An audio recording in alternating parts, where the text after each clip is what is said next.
Taking a sip of coffee, she said, "I've been wanting to read it. Now I have to.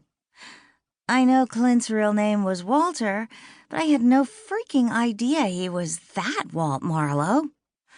I'm sure there's more than one Walt Marlow out there. It's probably not him," Rachel shrugged. They showed an interview clip with Clint, or Walt, as they called him. It's him, all right, and by what he had on, he's obviously dressing for the part. What part?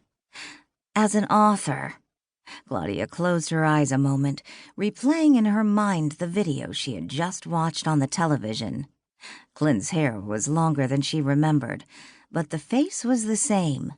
In one brief segment, it showed him standing by a vintage black Packard coupe, wearing a fedora hat, suit, and long dress overcoat. The Clint she knew never dressed like that. If she didn't know better, she would have sworn it was a clip from Moonrunners set in the 1920s. Of course, it hadn't been filmed yet, and Clint was no actor. He was no author either. Opening her eyes, Claudia looked over at her sister.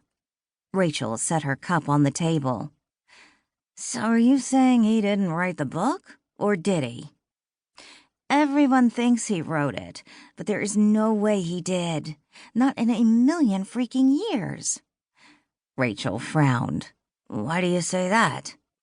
"For one thing, he has dyslexia." "That doesn't mean anything. I read once that F. Scott Fitzgerald had dyslexia." Claudia rolled her eyes. "Please, spare me. Clint is by no stretch of the imagination an F. Scott Fitzgerald. But I know for a fact he never opened a book.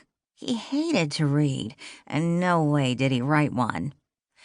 "Just because he hated to read doesn't mean he couldn't." "Didn't I just say he has dyslexia?" "How do you know?" "He told me. When Clint and I first met, it was when we both went to work for John. We were in orientation when the broker called on him to read something to the group. It was so embarrassing. He could barely get through it.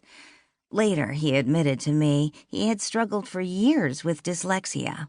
I told him he should have just told the broker he forgot his reading glasses, and that way he would have avoided reading in public and spared himself the humiliation." "Still doesn't mean he didn't write Moonrunners. He wouldn't be the first author who had dyslexia." "No way. For one thing, Moonrunners required tons of research. They were talking about it on the morning show. How does a non-reader do that?" "I don't know. But they do have books on tape, and maybe he hired someone to help him with the research. The Clint I know would never in a million years write a book. It took him forever to write a letter.